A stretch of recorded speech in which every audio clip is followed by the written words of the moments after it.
Hi, Dr. Jacques Petrie, back here at the Bullpen at the Golden Gate Yacht Club. I'm here with Harsha Rajasimha, with Jiva and with IndoUSrare rare disease. So if you can give us your background and what got you to this point today.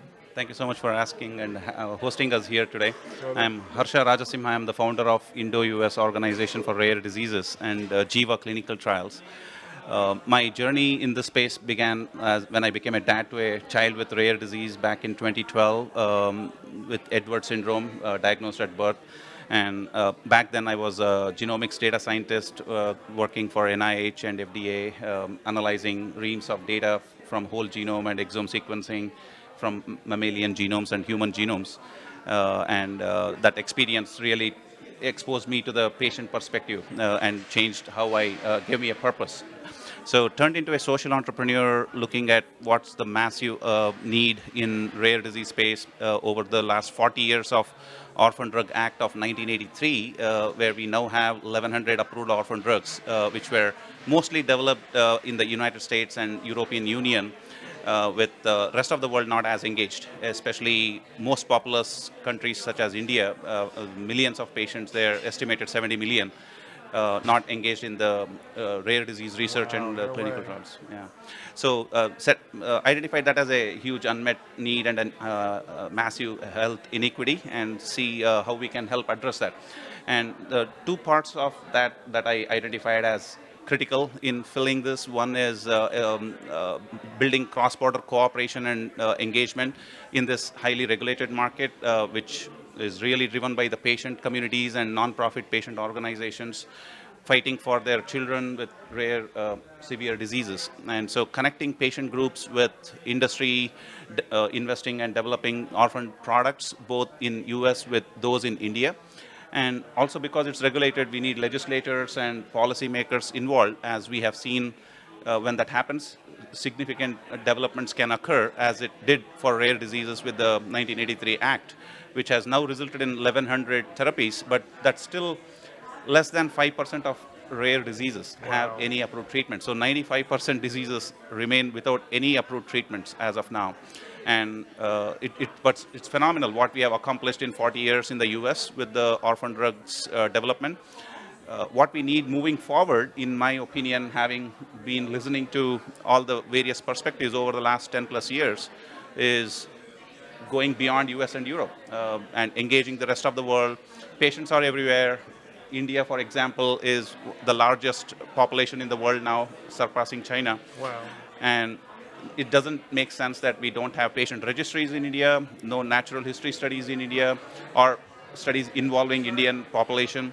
And also clinical trials that are conducted by biopharmaceutical sponsors don't have any sites in India most of the time, right? Like 99% of the time. That's hard to believe, yeah, given the size of the population and Absolutely. the opportunity there.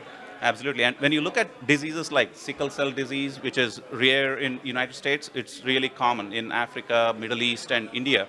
There's literally millions of patients with sickle cell. Wow.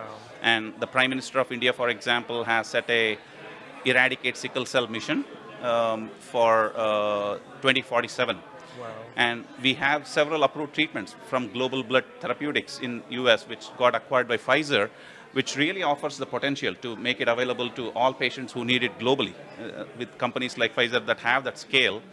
But the innovation really began as a startup called Global Blood Therapeutics several years ago. And that's where we need to engage the small biotech, nimble, innovative biotechs at the very early stage, get them connected to patient groups in not just US, but also across the world. And that's the mission of our nonprofit Indo-US Organization for Rare Disease. That's just one example of sickle cell, but we are doing that for 49 member organizations that are members of the nonprofit. So there are 49 companies that are part of this 49 organization? nonprofit organizations Wow. representing over 500 unique rare diseases are members of our organization. About 6 corporate alliance members that are involved in orphan drug development, and we are looking to scale both of them, as there's probably 800 members in the Global Genes Foundation Alliance, for example, or NORD has about 250, 300 member organizations, and we are collaborating with both of these existing wonderful organizations that have done phenomenal work in the US, and we are collaborating to fill that gap by bridging the Indian subcontinent also into this mix by creating that network. Yeah. So the other part of the problem that we identified is technology innovation, how AI, ML, and digital tech can help bridge this geographic divide, right? Like when we are talking about clinical research, whether it's pre-regulatory studies like academic investigator-initiated studies or patient registries, you need software platforms that are built for remote patient engagement through televisits, data capture, patient engagement through text messaging, email, audio, video. All of that is necessary, especially in rare disease. That problem is severe because these families are already burdened with having a child half of the time, and the other half it's adult onset rare diseases.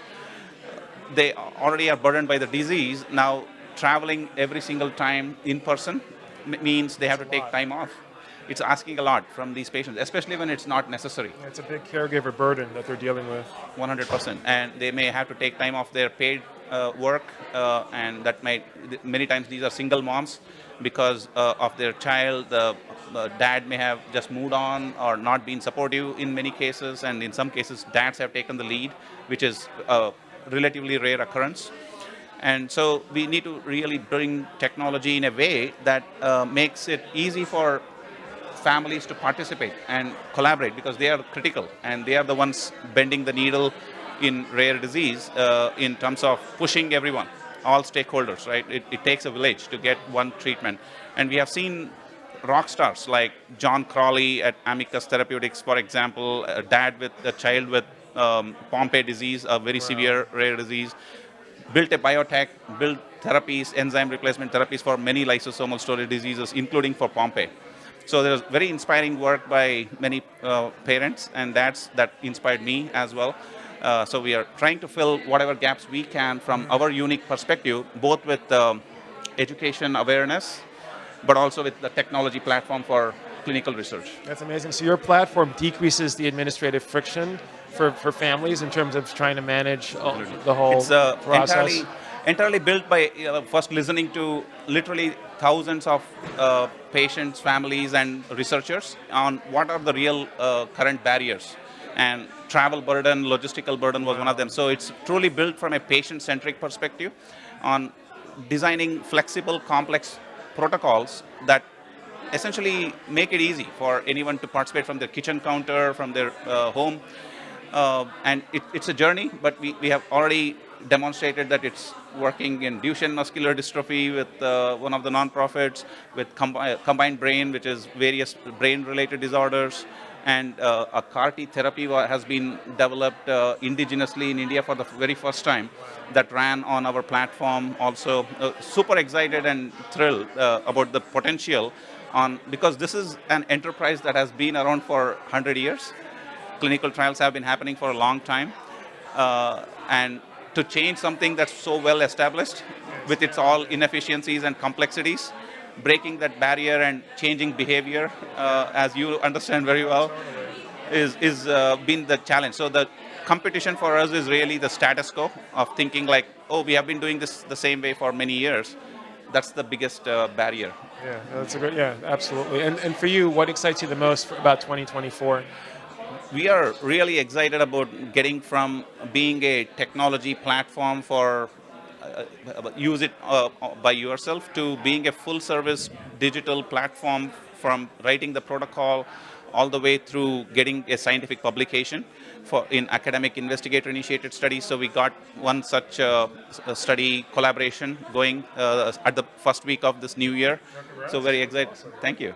So that's been an exciting move. And for Indo-US, we organized the first inaugural Indo-US Bridging Rare Summit last year at George Mason University in Fairfax, and was very well supported by the Senator Mark Warner, who is the co-chair of the U.S.-India Senate Caucus from Virginia, and Congressman Jerry Connolly, who is on the Rare Disease Congressional Caucus. So we are really bringing the legislative advocacy to the Senate and Congress to bring the India and the rare disease caucuses together.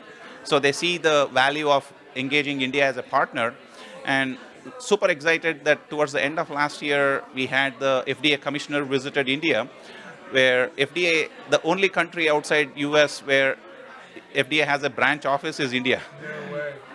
And the commissioner said, India has an important responsibility as the pharmacy of the world because India manufactures 20% of all the APIs in the world, and also the generics and biosimilars. Most of the rest of the world receives drugs manufactured in India. Wow. And that makes it an important opportunity. But where India has not done as well is in innovative new drug development, and that's offers an exciting opportunity, especially with the approval of gene therapies for sickle cell. Towards the end of the year, we had 2 sickle cell therapies approved in one on the same day, I think, or same week. Wow. So, and given that the Prime Minister of India has eradicate sickle cell mission by 2047, many of the patients we talk to in India are not even aware that there are treatments being approved in US. It's amazing that even with the internet today, that people still don't have access to that kind of information. And these are very motivated patients and families in pain, and they are really paying attention to what's going on, and still they are not aware. And so one is letting them know, hey, there is a better option for you here, and 2, how can we overcome some of the barriers to get these therapies into India on a commercial level? Given the volume, it doesn't have to be at the same price points as we do in the US. But there's an opportunity there. 100%. And that's where we are looking to have conversations here at JP Morgan and Bullpen. And so, and I was going to ask you, so what can Bullpen and the Bullpen community do to help support your efforts? No, it's been a fantastic day today at Bullpen, already connecting with some amazing leaders here, both from the investment community and the sponsors, everyone looking to see how we can help move the needle, right, in this space, not just rare disease, but across healthcare. And I think making connections, conversations as we seek guidance and advice from the industry and the stakeholders that we are seeking to help, that's what we're looking for, is like more collaborations. And from a company point of view, I'm exploring a Series A investment round as we are now in the 1 to 3 million sweet spot revenue range this year. So some exciting times ahead, and I think Bullpen can be an important partner in helping us get some of those connections and advice we are looking for. That's amazing. And if you want to learn more about Harsha Rajasima's work, you can go to bullpen.ventures, and his link and bio are there.